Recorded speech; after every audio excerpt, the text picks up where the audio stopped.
So mga guys, ito yung resort namin mga guys. So room 2 to kami guys. So ito yung higaan. Yun lang, napakasimple lang. Alright, yan ang CR. So labas tayo ulit. That's our room. Room 202. So ito yung pinaka balcony mga idol.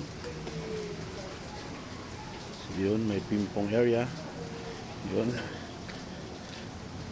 Yan. Right. Minute na rin sa wakas. So mamaya doon tayo sa meron silang swimming pool. Alright. Swimming pool. So tambayan. Tambayan. So wala nang ulan. Ito lang muna tayo mga idol.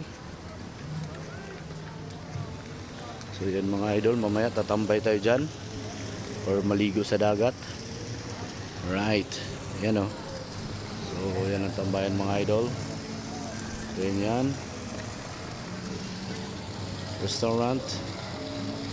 Right, the Philip and Resort. Right. So ito yung building. So tambay-tambay muna. Di ba? O may paduyan-duyan pa. Ilang mga idol.